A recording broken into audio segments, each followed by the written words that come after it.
Ontem aconteceu o Ultimate Fighting Championship Baku, no Azerbaijão, e tivemos algumas surpresas e outros resultados que, na verdade, não foram tão surpreendentes. A primeira coisa que precisamos falar é sobre Lajaula Bahamondes, lutador que muitos de vocês têm me pedido aqui no canal.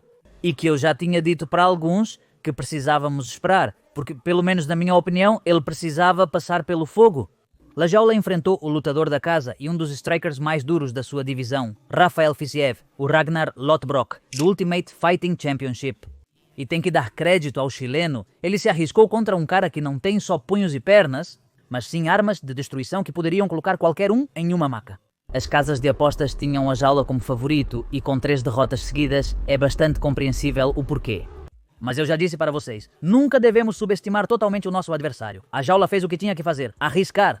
Fiziev, pelo menos até ontem, estava na 11ª posição do ranking dos leves do Ultimate Fighting Championship. Ou seja, se tivesse vencido a jaula, provavelmente teria tomado o lugar dele e o teriam colocado a umas 2 ou 3 lutas de enfrentar o campeão. Mas, por enquanto, tudo isso fica no campo do que poderia ter sido e não foi, como você com sua ex, pelo menos por enquanto. E sinceramente, me parece justo. Não fico feliz com a derrota dele, mas também não fico triste. Ele não era um lutador que eu acompanhasse muito, mas acho que vai aprender muito com esse resultado. Lajaula é um bom striker, mas Fiziev se destacou. Além disso, ele soube mudar muito bem os níveis nos momentos em que foi necessário para garantir a luta. Muito coração por parte do chileno, que agora vai ter que fazer os ajustes para voltar ao caminho da vitória. E não me surpreenderia se no próximo ano ele estiver disputando o título, claro, se ele vencer suas próximas 2 lutas, pelo menos. Nós somos o primeiro país do Chile. Outra coisa relevante que o card de Baku nos deixou é que já poucos devem ter dúvidas se Jamahal Hill foi um desses campeões que só ocuparam o cinturão.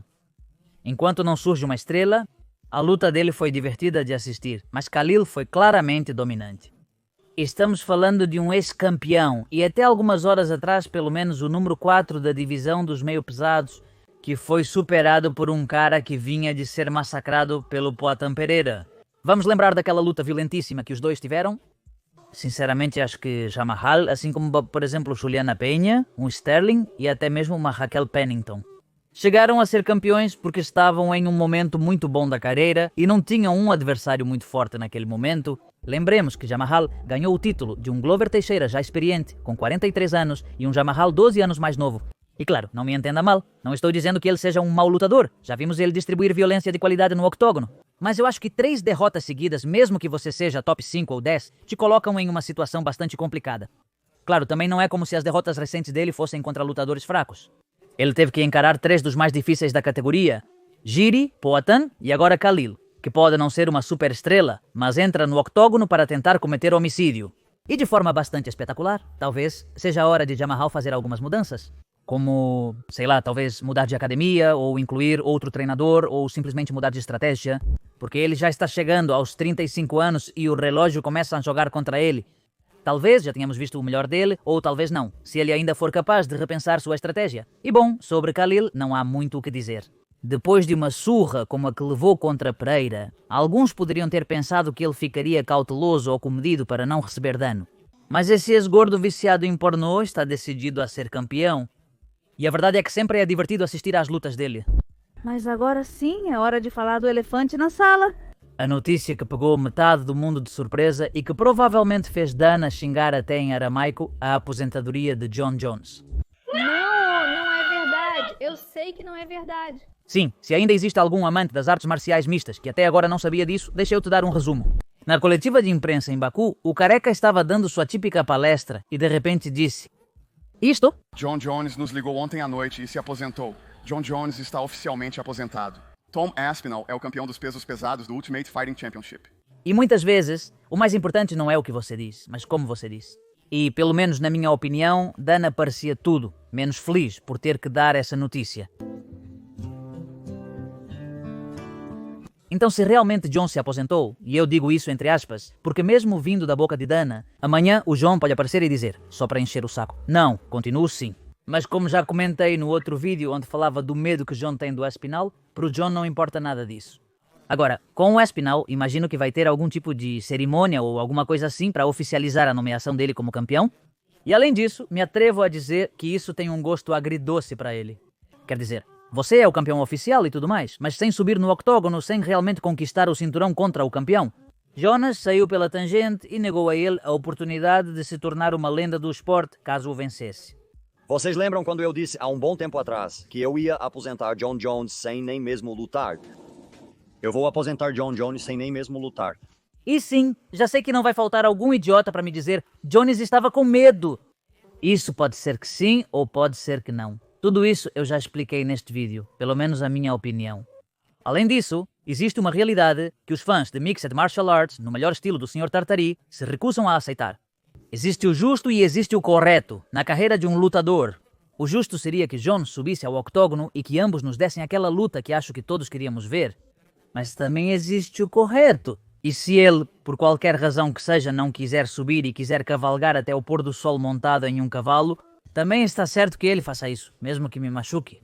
Mas diante do fato de que parece que sua aposentadoria é oficial, vamos com uma atualização. Então, se você não viu o vídeo sobre a ascensão e as prisões de Jon Jones, vou deixar aqui para você. Pause o vídeo, vá assistir e depois volte.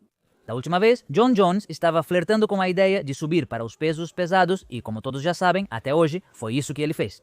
Em agosto de 2020, ele anunciou que deixaria seu cinturão vago e que começaria a se preparar para subir para os pesos pesados. E para isso, ele começou a pegar pesado nos treinos de musculação.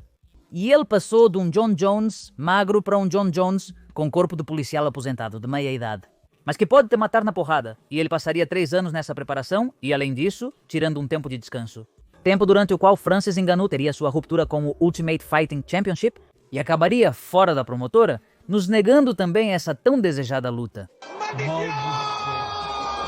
Visto que agora o título estava vago e que Jones estava pronto para voltar, ele foi escalado para lutar contra o ex-campeão interino dos pesos pesados, o francês Cyril Gane, que tem um filme de cinema, cara, que é ruim pra caramba, e que rivaliza com Steven Seagal. E o Gane também era considerado um super perigo para o Jon Jones. No entanto, ele não teve problemas em fazer isso com ele.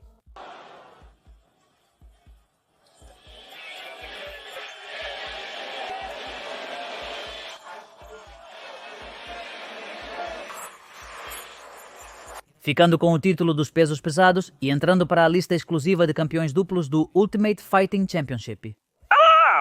Em sua primeira defesa, que aconteceria em novembro de 2023, ele deveria enfrentar Stipe Miocic. Mas durante um treino, Jones rompeu o músculo peitoral e a apenas 3 semanas da luta teve que se retirar.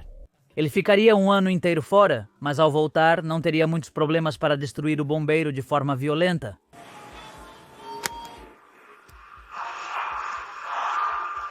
E muitos dizem que essa luta não foi justa, porque concordam que Stipe praticamente já estava aposentado.